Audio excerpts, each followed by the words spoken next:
Alright, so this is Melinda's physical 2x2x2x2. Basically, it's like a 2x2 but a 4-dimensional puzzle in real life, which is pretty cool. But what happens when we take one of the halves off? Well, now it looks like a 2x2, but in addition to being twisty, it's also stacky. This is the Twisty Stacky 2x2 puzzle. So actually, if you hold purple here and then you do the gyro algorithm, just like this, and you take away just the purple side, you use the purple side, then it has the same color scheme as the normal 2x2. So what is the anatomy of this puzzle? Well, 4 colors share a side, except for the purple side. So the purple side has 8 pieces instead of just 4 pieces. But on first glance, obviously, if you just think about this as a 2x2, the purple stickers always stay where they are, so you can't change where they are. But that's why we have to use the stacky moves, because after stacking, we call this the inverted state of the puzzle. And you can technically solve it like this, but it's super confusing and kind of weird. The orange and red sides are somehow in the center of the puzzle. It's what? How did they get there?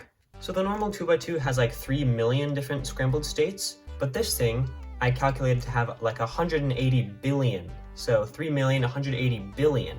And that's because each piece can actually be rotated in 12 different ways instead of just 3 different ways. So let's do a full scramble and then I'll walk you guys through my method, and I think it's a super fun puzzle.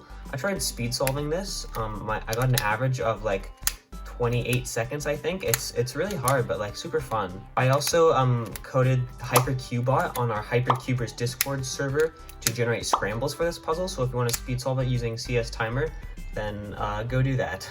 So we want to group all of the purples together so that we can gyro the puzzle and have purple on the outside, so then we can just solve it. It's basically 2x2 reduction. So I'm going to start by counting how many purple corners are on the outside. It's just 1, and if it's less than 4, then you want to just build a layer with the purple. So let's see, the most efficient way I can do that would be probably like this, and then just pair up these little blocks, and now we have a layer. And now that we have the layer, you might think, oh, well, there better be some 4-dimensional algorithms we can use, but maybe there is, they just definitely haven't been generated yet. So what we do is 2 different stacks in certain ways in order to gyro the puzzle or rotate it in a weird way. So I'm going to stack the right to the left, and then I'm going to rotate and then stack the right to the left again. And that's going to put the bottom 4 corners to the outside instead of where they were facing up and down. Now that they're on the outside, you can see if we do moves to them, they don't matter their orientations because they're oriented to the outside, and doing normal 2x2 moves doesn't affect that. So essentially, we can just form the remaining 4 corners into a possible case. So because there's 4 of them, we can just set that up straight into a solved layer case to have a solved last layer instantly. So there we go, we have this purple layer but it's gyroed, and this one that's not gyroed. So then we'll stack the right to the left, and now as you can see there's blocks of 2, and then if you just align those and then go like that, boom, there we go. So we've reduced it back down to the 2x2. Oh yeah. So let's just get our first layer going here, and then we have an L case OLL, so do an algorithm for that. And then we just have a T-perm thing. So yeah. So that's pretty much how I solve the puzzle. There's a cool skip case you can get though, so I'll explain that. Okay, so if you scramble your puzzle and you already have 4 corners on the outside like this, then you can skip the step of putting them together and then gyroing, or building a layer with the other 4, and just go directly into building the layer. So we're gonna pair up these corners, ignoring the already weirdly oriented other purple ones. And now we just have the 2 layers thing, so then we'll just split and then stack like that, and there we go, back to 2x2. And I got lucky both times that I did this because I had 4 corners, but if you have 5 corners oriented like this, then you only have 3 left, which means that you have to set it up into a soon case.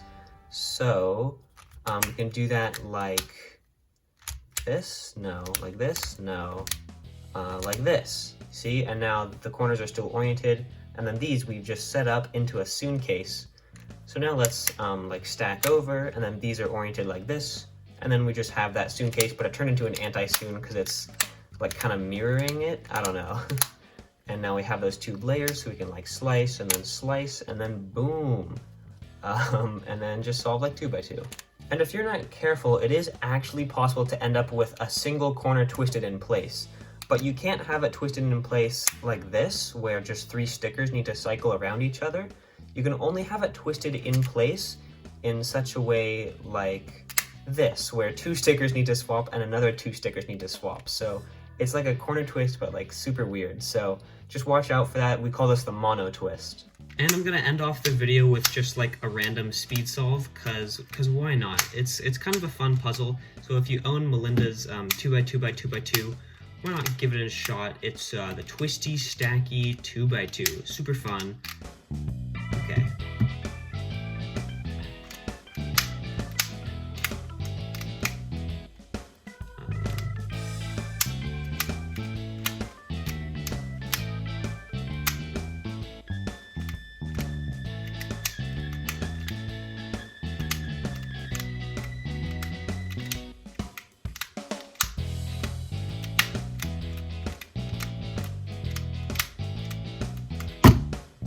Hey, that's alright, 26.08. Yeah. Thanks for watching, guys. Subscribe. Thank you.